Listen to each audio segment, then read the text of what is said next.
হাতার ডিজাইনটি কিভাবে সেলাই করেছি কুশি কাটা ছাড়াই, সেটা জানতে হলে সম্পূর্ণ ভিডিওটি দেখতে থাকুন। আসসালামু আলাইকুম। আজ আবারও চলে আসলাম কিন্তু নতুন সেই সকল আপুদের জন্য যারা সবসময় প্রত্যাশায় থাকে কিভাবে ঘরেই বসে শুধুমাত্র সুই এবং সুতা দিয়েই কুশি কাটার মতো করেই লেস তৈরি করা যায়। তো আমি প্রথমেই ডিজাইনটা দেখিয়েছি। সিম্পল এই সেলাইটা জামার হাতায় বা পাড়ে অথবা ওড়নার বর্ডার লাইন দিয়ে আপনারা যদি বসান তাহলে দেখতে কেমন লাগবে তার একটা ডেমো পিক আমি দিয়েছি আপনাদের। তো এখন শুরু হলো সেলাইয়ের পালা। তো দেখেন আমি প্রথমে সুতার কোনো গিট না দিয়ে কিভাবে আটকে নিলাম, আপনারা নিশ্চয়ই এতক্ষণ দেখেছেন। এরপর আমি যেভাবে বাটন হোল স্টিচ দেওয়া হয় সেমভাবেই অনেকটা, তবে সুতাটাকে আমি সোজাসুজি না ঘুরিয়ে নিয়ে উল্টা দিকে আমি ঘুরিয়ে নিয়েছি।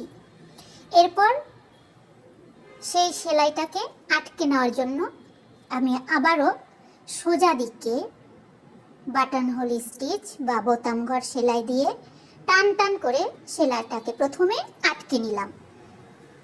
আবারও দেখুন, প্রথমে উল্টা দিকে কিন্তু আমি ফোরটাকে তুলে নিলাম, আমি কিন্তু সোজা দিকে তুলিনি। এরপর সোজা দিকে আমি এই সেলাইটা যেন আর খুলে না যায় এর জন্য সোজা দিকে আমি বোতাম ঘর সেলাই দিয়ে গিট দেওয়ার মতো করে আটকে নিলাম। এরপর প্রথমটা যেহেতু ছোট, তারপরেরটা একটু বড় করে দেব যেন দেখতে সুন্দর দেখা যায়। এরপরেরটা আর সামান্য একটু বড় করছি, তারপরটা আর একটু বড় করলাম, আর এভাবে সর্বশেষের যে সেলাইটা ঠিক গিট দেওয়ার মতো করে আবার একটু টেনে ছোট করে নিলাম যাতে গিট দেওয়ার মতো করে এই সেলাইটা এখানে আটকে থাকে। সেম দূরত্ব বজায় রেখে আমি আবারও দেখেন সোজা দিকে না দিয়ে উল্টা দিকে চেন সেলাইয়ের মতো করে আমি সেলাইটাকে আটকে নিলাম। এরপর বোতাম ঘর সেলাই একেবারে টান টান করে প্রথমে গিট দেওয়ার মতো করে আটকে নিলাম।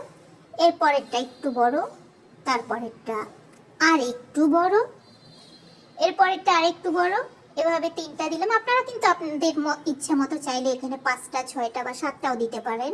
সেক্ষেত্রে এই ঘরগুলো বা এই ফুলের ডিজাইনের মতো দেখা যাচ্ছে এই ডিজাইনগুলো আর একটু বড় দেখাবে। আমি এখানে 3টা করে নিচ্ছি এবং চতুর্থবারে কি করছি, সেলাইটাকে আটকে দেওয়ার জন্য লাস্ট একটা ছোট স্টেপ নিচ্ছি। এভাবে 4টা করে নিচ্ছি আমি।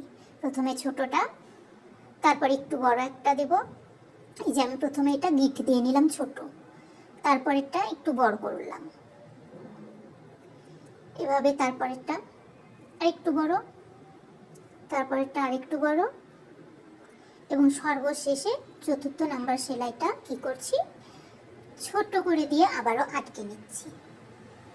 ব্যাস এভাবে আমি সম্পূর্ণ বর্ডার লাইনটা সেলাই করে নেব।